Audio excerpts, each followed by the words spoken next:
Universitas 17 Agustus 1945 Surabaya akan menjelaskan tentang bagaimana progres usaha kami. Video ini dibuat untuk memenuhi tugas e-bisnis dari Bapak Tantevan Tandiono SEMPSDM. Nah, sebelum nonton jangan lupa ya like, komen, dan subscribe. Pertama-tama saya akan memperkenalkan teman-teman saya terlebih dahulu, yaitu yang pertama Rafif Ramadan, yang kedua Geraldine Aureli, yang ketiga Didian Eko, keempat Bella Novitasari, dan kelima saya sendiri Sylvie Nindasari.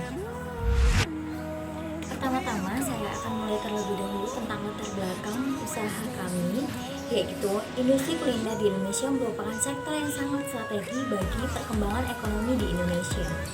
Dalam perkembangan bahasa kuliner dikenal sebagai salah satu sebutan untuk makanan ciri khas suatu daerah. Namun seiring perkembangan zaman, kuliner tetap diartikan sebagai macam ragam makanan. Pada zaman ini mulai berkembang dengan kreativitas yang meluas untuk menciptakan ide-ide yang baru yang dapat dituangkan dalam berbagai masakan. Bawang goreng merupakan salah satu bentuk olahan dari bawang merah yang dapat meningkatkan dan memberi nilai tambah untuk makanan. Bawang goreng bukan merupakan kebutuhan pokok, akan tetapi kebutuhannya tidak dapat dihindari oleh konsumen rumah tangga sebagai bumbu pelengkap masak sehari-hari yang berguna untuk menambah cita rasa dan kenikmatan pada makanan. Bawang goreng ini memiliki aromanya yang menyengat dan rasanya yang gurih. Bawang goreng ini juga bisa ditaburkan di sup, bakso, dan aneka makanan lainnya untuk menambah cita rasa masakan dan aroma yang sedap. Ini adalah contoh gambar bawang goreng kami yang dipadu-padakan dengan bakso.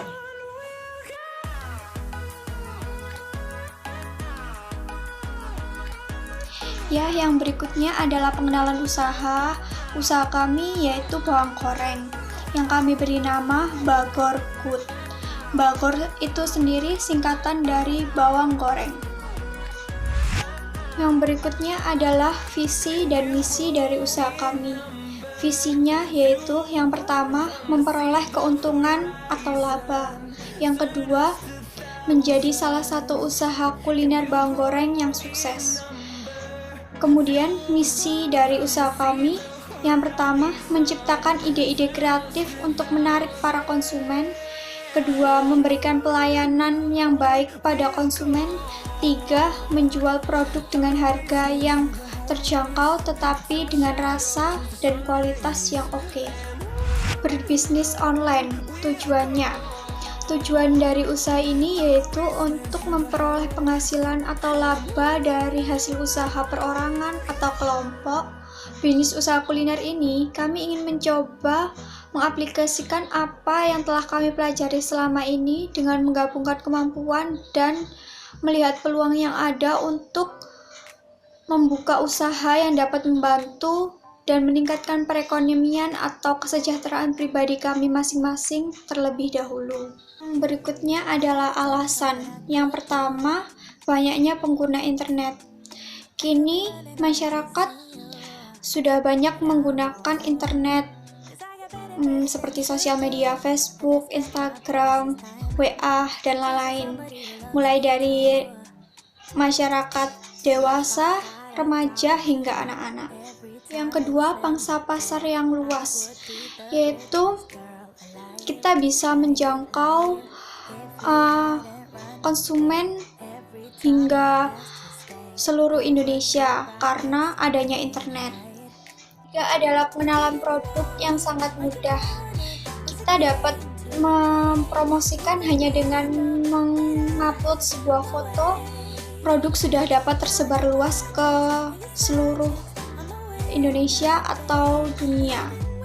Yang keempat adalah sangat praktis, yaitu antara kami penjual maupun konsumen bisa melakukan transaksi dengan sangat praktis tanpa mengeluarkan effort yang lebih untuk pergi membeli, karena hanya dengan menggunakan chat kita sudah bisa melakukan transaksi.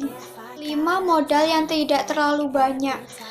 Karena kita tidak memerlukan tempat usaha sehingga Dengan berbisnis online, kita menghemat biaya tempat. Selanjutnya, mengapa memilih bagor? Karena bagor atau bawang goreng ini banyak diminati oleh masyarakat, contohnya dari kalangan anak muda maupun sampai orang tua. Kebanyakan orang-orang seperti contohnya ibu-ibu zaman sekarang kebanyakan males banget atau tidak ada waktu untuk membuat bawang goreng sendiri. Karena apa? Proses membuatnya terkadang menunggu waktu yang lama. Maka dari itu, kelompok kami memilih bawang goreng untuk dijadikan bisnis kelompok kami.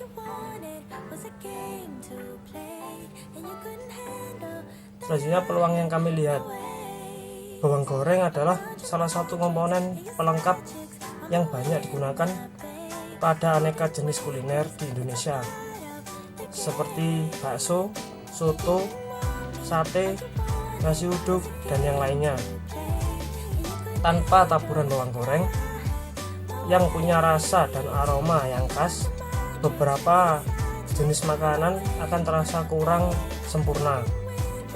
Karena cukup banyak jenis makanan yang membutuhkan bawang goreng sebagai pelengkap. Usaha jenis bawang goreng punya pasar yang cukup besar. Dengan adanya produk bawang goreng lebih memudahkan masyarakat karena tidak perlu lagi mengupas bawang, mengiris bawang, dan menggoreng bawang, sehingga tinggal menggunakannya saja sesuai dengan kebutuhan. Selanjutnya, strategi pemasaran. Contohnya, 1. Ketahui target pasar Anda. Kita harus benar-benar mengenali pasar. Kuasailah target pasar. Dan langkah pertama yang dapat dilakukan yaitu lakukan riset siapa yang akan menjadi target pasar kita. Semakin spesifik target pasar, semakin besar peluang untuk kita untuk sukses. Yang kedua, menggunakan sosial media. Kita semua pasti setuju, media sosial adalah alat pemasaran yang paling ampuh karena hampir semua orang di berbagai latar belakang yang berbeda sangat aktif menggunakannya. Contohnya, berpromosi menggunakan Instagram, Facebook. Dengan media sosial, perusahaan dapat menjalin interaksi secara luas dengan berbagai kalangan dengan biaya yang murah dan visibilitas atau keterlihatan yang tinggi. Selanjutnya, nomor 3, menjalin hubungan baik dengan konsumen. Konsumen yang loyal adalah sebuah aset yang penting bagi perusahaan. Mereka telah berulang kali membeli produk kita dan ikut menyumbang pemasukan secara rutin. Jika tidak ingin kehilangan sebuah pembelian, di tengah persaingan banyaknya produk serupa, maka tidak ada salahnya jika kita memberi penghargaan kepada para konsumen yang loyal terhadap perusahaan dengan cara menanggapi masukan konsumen maupun memberi hadiah secara langsung atas pembelian yang mereka lakukan. Instagram sebagai salah satu media sosial yang diminati anak muda zaman sekarang memang memudahkan pengikutnya untuk mengetahui update terbaru dari akun penjualan kami. Namun pada produk ini kami bisa mempromosikannya lebih mudah dan sangat efektif seperti melalui fitur hashtag. Para pemilik usaha online melebarkan sayapnya untuk mengembangkan usahanya berjualan di media sosial khususnya Instagram. Rencana jangka pendek. Kami melakukan promosi untuk jangka menengahnya, menciptakan bawang goreng baru dengan inovasi yang terbaru namun tidak meninggalkan cita rasa yang lama, memberikan kepuasan kepada konsumen dan tentunya menciptakan income untuk usaha kami. Jangka panjang yaitu memperluas online shop kami agar lebih dikenal dengan halayak publik. Kelebihan bisnis usaha bawang goreng ini tidak membutuhkan keahlian khusus dalam pengolahannya. Dengan bahan baku yang melimpah, alat produksi yang sederhana, dan produknya pun pasti mudah terserap pasar. Karena usaha ini juga tidak begitu membutuhkan modal yang cukup besar.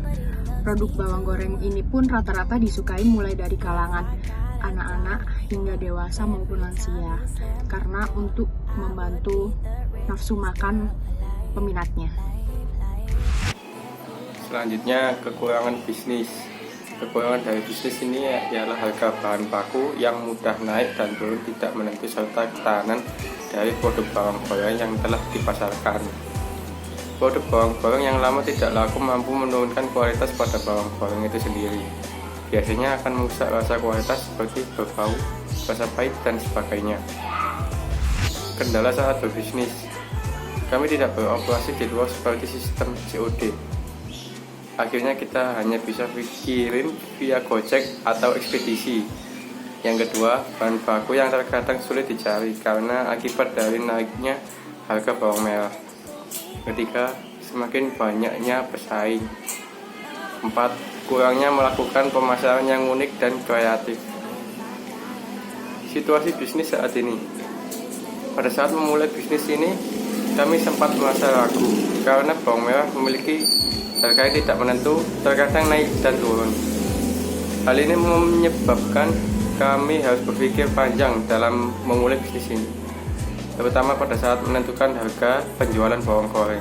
Kondisi bisnis saat ini di tengah pandemi COVID-19 bisa dikatakan sangat menurun karena semua pelaku ekonomi terdampak dari pandemi ini. Otomatis menyebabkan bahan baku yang semakin mahal dan daya beli konsumen juga semakin menurun. Kami telah mencoba tetap memproduksi bagong selain memasarkan lewat sosial media, juga menitipkan ke warung makan atau tukang sayur, tapi dalam jangka waktu 1 minggu. Hanya laku 1-3 botol bagong saja. Akhirnya kami sepakat untuk membuat sistem pre-order agar mengurangi risiko kerugian jika tidak cepat laku terjual. Berikut ini adalah grafik penjualan bawang goreng kami, yaitu pada warna biru itu pengunjung bulan Maret, pada warna oranye pengunjung bulan April, pada warna abu-abu terjual bulan Maret, pada warna kuning terjual bulan April. Pada minggu pertama bulan Maret, pengunjung pada all shop kita meningkat 110% dan penjualan kita juga ikut meningkat. Dan minggu kedua, minggu ketiga, dan minggu keempat, pengunjung dan penjualan kita meningkat terus. Tetapi pada minggu pertama bulan April, pengunjung kita mulai menurun hingga pada minggu kedua, minggu ketiga, dan minggu keempat, penjualan dan pengunjung all shop kita ikut menurun drastis akibat COVID-19. Kesimpulan, pada awal berdirinya usaha ini terbilang cukup lancar karena banyaknya peminat. Maka seiring berjalannya waktu, usaha bakor ini terus meningkat dan proses produksi kami terus bertambah. Tetapi dengan adanya COVID-19 ini membuat usaha kami semakin menurun drastis. Pasalnya banyak konsumen yang mulai kurang tertarik dengan bakor dikarenakan banyak konsumen yang membeli keperluan sehari-hari selama adanya COVID-19.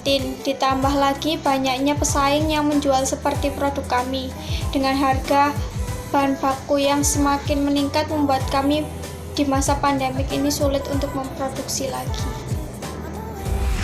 Mohon maaf apabila ada salah kata maupun ucapan. Terima kasih yang sudah nonton video kami. Jangan lupa follow Instagram baga.good. Wassalamualaikum warahmatullahi wabarakatuh. That you're an enemy I held too close. Now I know